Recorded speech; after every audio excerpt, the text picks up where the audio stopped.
get on with this video. If you have watched any of my videos, then you know that I have two sons currently in prison right now. One is in prison for armed robbery and one is in prison for murder. And that's a really difficult pill to swallow. My son Tremaine was 19 years old when he decided with some friends of his to go to a college campus with a gun because they didn't have money and they wanted to rob some people. And my son and his friends picked a group of white kids to rob at gunpoint on this college campus. One of the white boys in the group that was being robbed was defiant.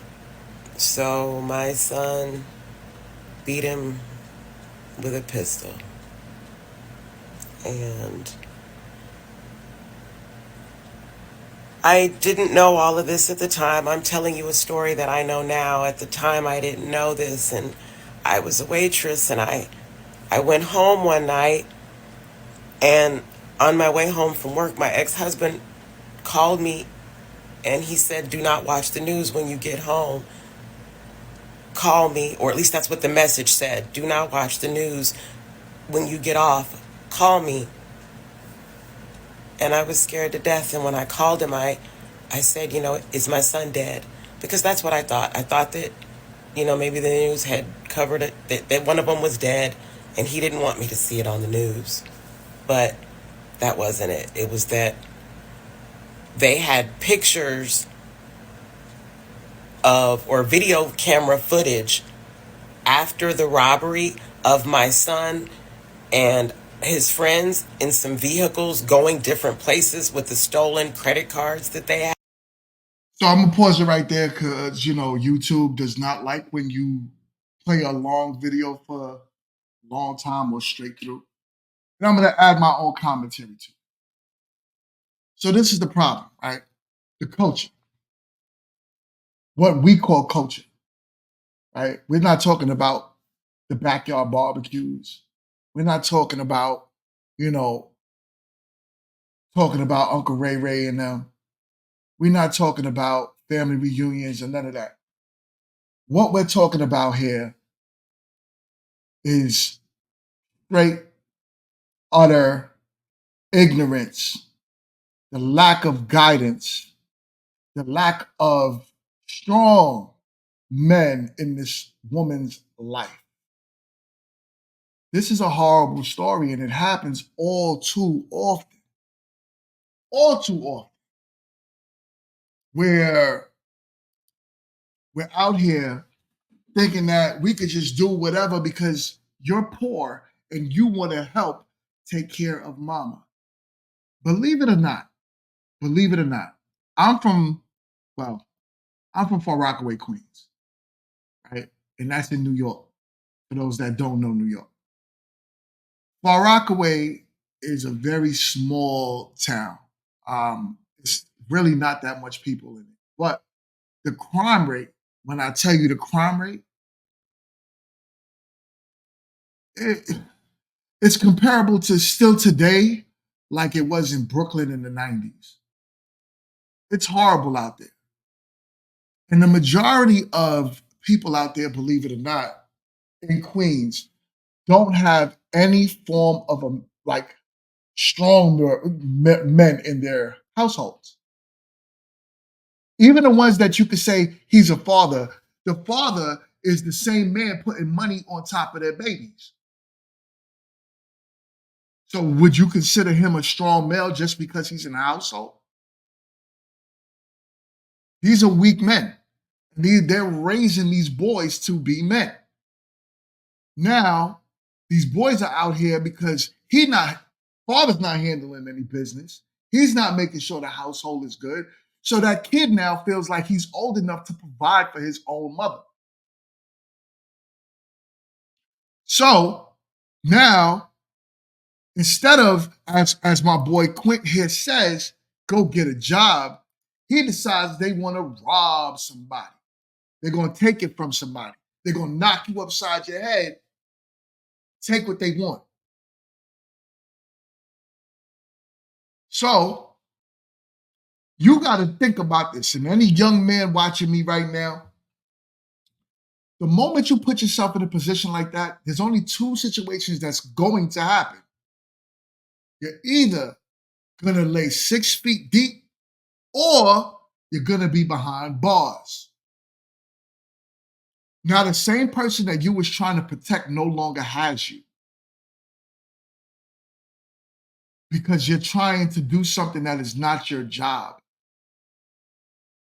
Mama should have had a protector for herself, for you. But when you get older, young man, and if that was not in place, it is not your job to protect your mom. This happens far too often. I'm going to continue. We're going to keep going. And that they're using them, to make purchases. So the first night, the news doesn't know who my son is. They don't know who did the offense. They just know it was done, but they didn't know who it was. So they were showing pictures on the news of my. She's going to explain, Ash, what role the ex-father played. She's going to explain. I did watch this video. My son and his friends, and my ex-husband had seen my son and recognized him. And that's why he had told me not to watch the news and to call him first, because he didn't want me to have to find out that way, which was very kind of him. And so anyway, I find out that information from my ex-husband. I go home, I watch the news, I see that footage, and it's pretty devastating. And then the next morning when I wake up, 6 o'clock, I'm watching the news, but by now the police have already figured out my son's name, and his name is running across the bottom of the screen on the ticker tape.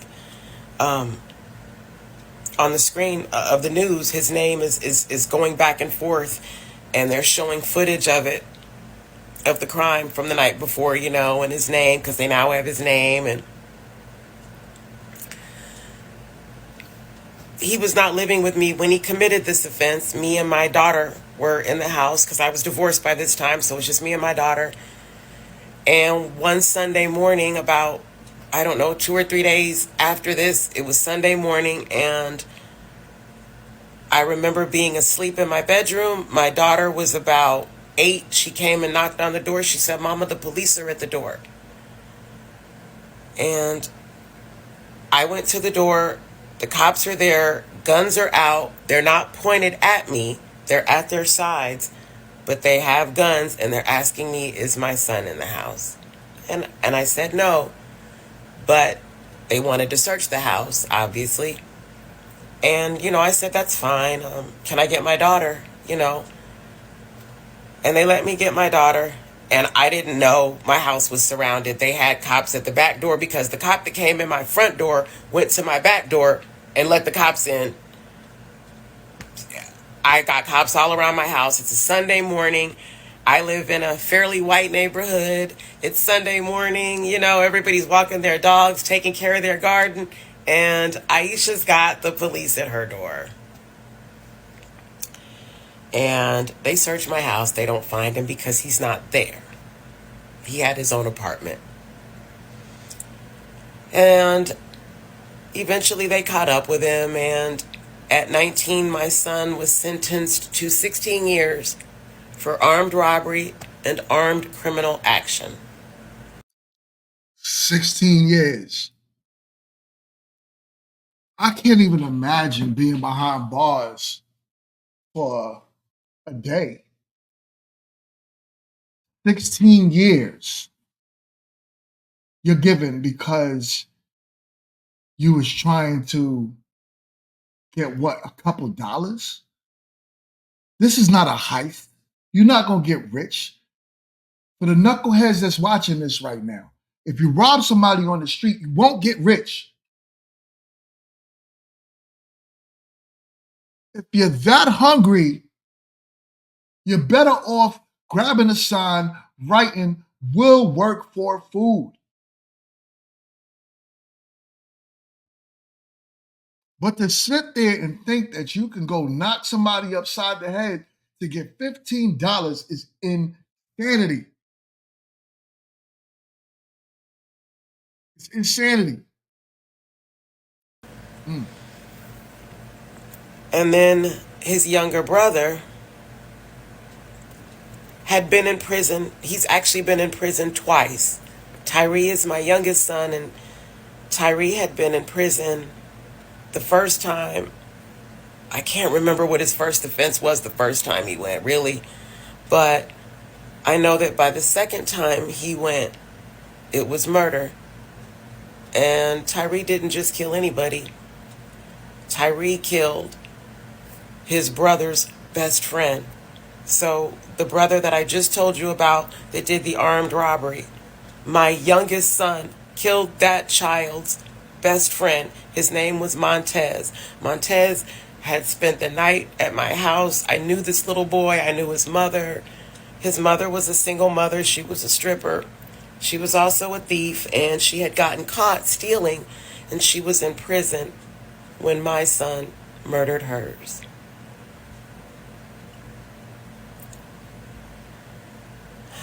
Who did you grow your children up around? That's another thing. I, listen, I am not on no high horse. I am not on a high horse at all. But parents, for years, there's been lotteries for schools in better areas. For years. From when I was a kid, you had options to say, yo, let me take my child and put them in a better situation than where they currently are, at least for school. And if I knew I lived in a bad neighborhood, I would have kept my kids in the house. I don't care. Playtime, we getting in the car and we going far. I'm taking you to a park and you're gonna make friends with some different set of kids. Another problem that we have in our culture is this. We tend to want to only raise our children around other Black people. But then the problem is, especially for men, and I say this specifically for men, when we become men, it's hard to adjust to the real world because then we're not around only Black people in the real world. So then now your child has to learn how to deal with someone that doesn't look like them. That's a problem. So when we get older now, how do I shake this man's hand that I never even seen that complexion in its entirety before? This is a problem. We need to get our kids to be well cultured, well rounded. We need to get them around different groups of people. Bring your kids around Asians. Bring your kids around white people. Bring your kids around different cultures. Let them try different foods. Forget the fried chicken. Get your kids in a better situation so they can learn how to do something different in life. So long as you have this, oh, he ain't Black, I don't want my kids around that. So long as you have that mindset, you're always going to be behind the eight ball. You're always going to be behind the eight ball. Thank you. Thank you. Thank you, Ash. You know, I'm doing my best here because I love my people. I really do. I really do. She should have kept this to herself, but the fact that she out there, she gave me something to review. And indeed, the youngsters are lost, right? They're mainly lost because of bad parenting. Parenting. If the parents did exactly what I was saying and start really getting the kids into, like how Ash is saying here, into these programs, into the YMCA, you start teaching your children how to be cultured. Every vacation does not have to be a trip to Six Flags. If you don't have the money like that, at least take your kids to parks so they can learn how to mix and mingle with different races of kids. So it's not foreign to them when they get older. This is why you don't see, we are growing in society as a black man, right? As black men. The problem with us is it's not enough of us. We need to really start dominating because we're strong. We are looked up to. A lot of other cultures say black men are it. So imagine if we started doing this in a large amount. We'll take over. The problem is that we're not doing it in large amounts. Our children, I'm trying to put y'all on the game right now. If your sons are not used to shaking a hand that's not the same color as theirs, when they become men, they don't know how to move, then they are always keeping themselves at the bottom of the workforce because they're not used to sitting in boardrooms. They're not used to sitting across large tables and being confident in themselves on what they're telling other young men to do or other men that's like them to do. What I'm trying to give y'all when I'm talking today is confidence that you should be putting into your children. Trust me. I have so much regret and a lot of shame because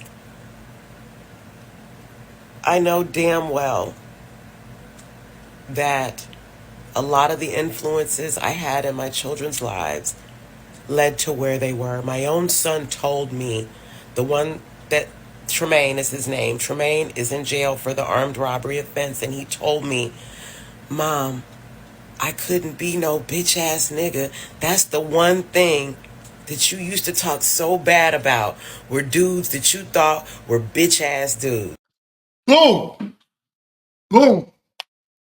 What he learned was to be the opposite of what his mother talked bad about.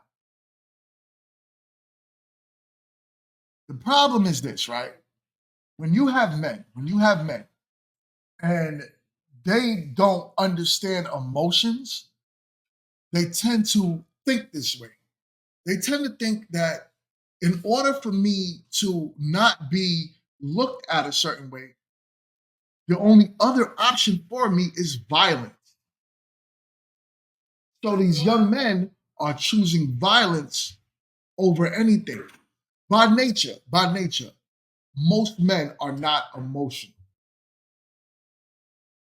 So we're not out here trying to roll with certain types of emotions naturally. Our brains are constantly trying to put things in compartments. We're compartmental. I'm gonna mess this word up. It is what it is. But y'all know what I'm saying though. Our brains are trying to put things in its own blocks. That's how our minds work. The problem is if I hear something, I'm trying to take that information and put it over here. And then now, as I grow in life, I'm going to use that information to the best of my ability. If there's no strong man that's teaching that man, hey, don't get out of your emotion and think logical with what you heard your mama say, that's where the problem is. So now his emotions are going to be, you know what? I can't be a bitch ass nigga. So I'm not going to let this man punk me. So instead of that, I'm going to take his life. Where is the logic in that? There's zero logic in that. 100% emotion. And that's why I say the most dangerous person walking this earth is an emotional man. Give me a 1 in the chat if y'all agree with that. The most dangerous person walking this earth is an emotional man. So if you don't get your children to get out of their emotions and learn logic, then you have more and more kids walking outside, busting niggas upside their head for $10. He said you talked about him so bad that that's the one thing I never wanted to be. But I never bothered to show him what true masculinity looked like. Because it's not your job. It's not your job as a woman to show a young boy what true masculinity looks like. That's 100% a man's job. This is why when women say they don't need a man, you got to drop those women like a bad habit. Because you might not need me, but your son does. And not just any man. He needs his DNA father. So any woman that says, I don't need a man, I can live life without a man, I can raise these kids on my own, is bugging. Because you don't know the hurt that you are bringing to your children. Compartmentalization. Thank you. Thank you for that one. My brother foundational black. I needed that helping hand. We don't understand that as men, that's what we need. It's not a mother's job to ever feel like she needs to be the one to show what masculinity is to her sons. But it is up to the man that brought them into this world. And if you do not allow that man to be that man, you will always have more and more foolishness in your society. And so I think he learned violence because that's what he thought masculinity meant. My husband was not a very strong man, and I kind of knew that. And let's be real, that's probably why he married me with 3 children that were not. Ashley, did you hear that? You hear that? I'm going to bring that back real quick.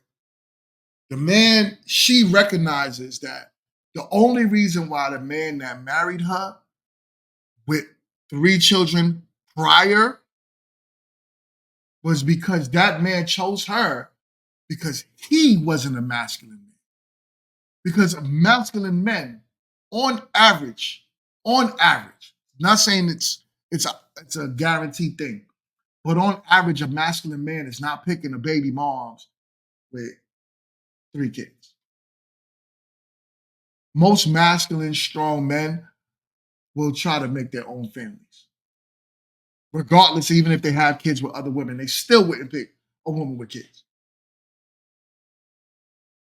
This woman right here came to a realization of her choices in life. And I kind of knew that. And let's be real, that's probably why he married me with 3 children that were not his. He was not very manly and very strong, but he tried.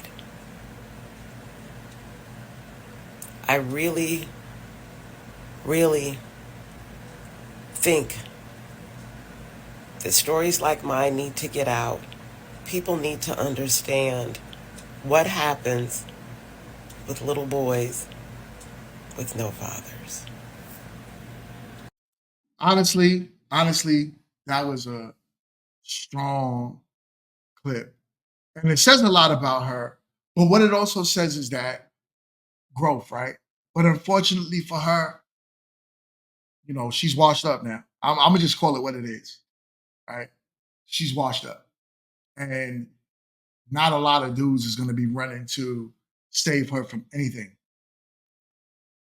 So it would have been best that she treated that man that tried to step up with the utmost respect. But you could see the type of way that these boys was raised. They were a problem. They were raised in an unfortunate situation, as so many of us are. So many of us are. I want the reason why I reviewed this today, and I'm going to chop this one up as well and put it back online, is because I really feel as if more and more women need to hear this. More and more men need to hear this as well. What happens, men, when you're not in your child's life? What happens when you are this Negro? What happens? What happens when you're that Negro?